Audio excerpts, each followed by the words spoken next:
اعوذ باللہ من الشیطان الرجیم بسم اللہ الرحمن الرحیم۔ پیارے ناظرین، آپ دیکھ رہے ہیں اسلامک واقعات کا چینل۔ آج جو میں واقعہ آپ کے سامنے لے کر آ رہی ہوں اس کا نام ہے حاتم طائی کا گھوڑا۔ جس زمانے میں ہمارے رسول پاک صلی اللہ علیہ وآلہ وسلم نے لوگوں کو اسلام کی طرف بلانا شروع کیا، اس سے کچھ عرصہ پہلے ملک یمن میں ایک مشہور شخص حاتم طائی گزرا ہے۔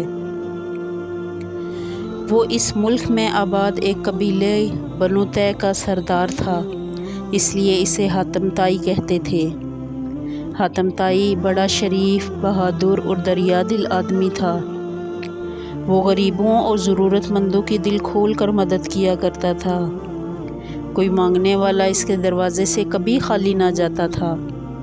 کوئی مہمان آ جاتا تو خود بھوکا رہ کر بھی اس کو اچھے طریقے سے کھانا کھلاتا تھا، اس کی ہر طرح سے خاطر تواضع کرتا تھا۔ اس کے دسترخوان پر بھی سیوں غریب روزانہ کھانا کھاتے تھے۔ اس کی سخاوت کی سارے عرب میں دھوم مچی ہوئی تھی۔ آج بھی اس کی سخاوت، شرافت کی بے شمار کہانیاں نہ صرف عرب بلکہ ساری دنیا میں مشہور ہیں۔ ان میں سے ایک مزیدار کہانی، قصہ آپ کے سامنے لائی ہوں۔ حاتم کے پاس ایک بہت اچھی نسل کا گھوڑا تھا جس کو وہ جان سے زیادہ پیار کرتا تھا۔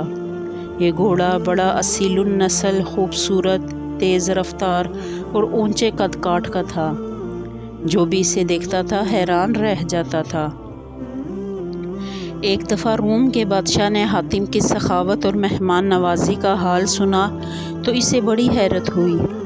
پھر جب اس کے سامنے حاتم کے اس گھوڑے کا ذکر آیا تو اس نے سوچا کیوں نہ حاتم کا امتحان لیا جائے۔ یہ سوچ کر اس نے ایک عقل مند ملازم کو حکم دیا کہ تم یمن جاؤ اور حاتم کے مہمان بنو۔ جب اس سے رخصت ہونے لگو تو اس سے وہ گھوڑا مانگو۔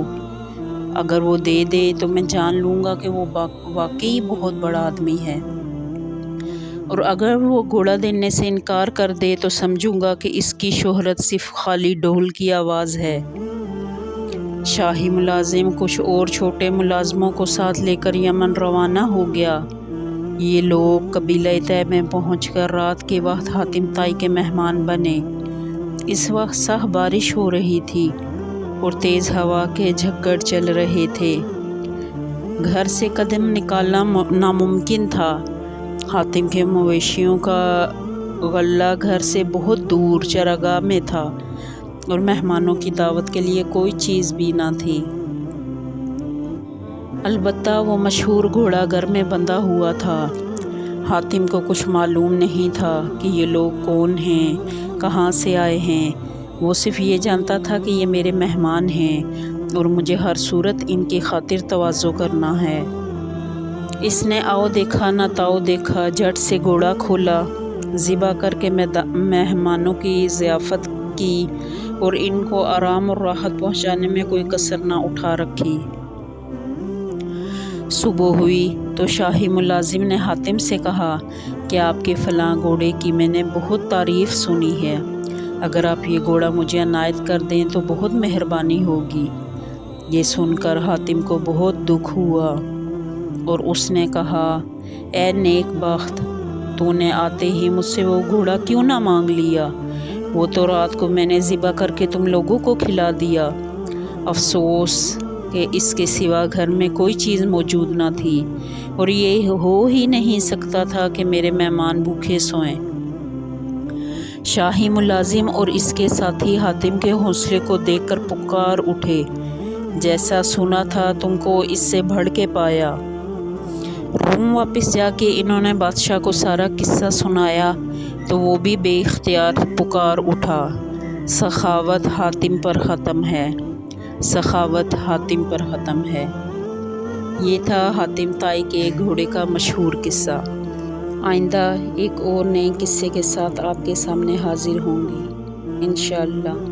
جاتے جاتے آپ سے گزارش ہے کہ میرا channel like, share and subscribe کر دیں تاکہ نئے آنے والے دوستوں کو بھی یہ قصہ اور اسلام کی باتیں اسی طریقے سے پہنچ سکیں اور آپ کا بھی بہترین صدقہ جاریہ میں حصہ ہو۔ السلام علیکم ورحمۃ اللہ۔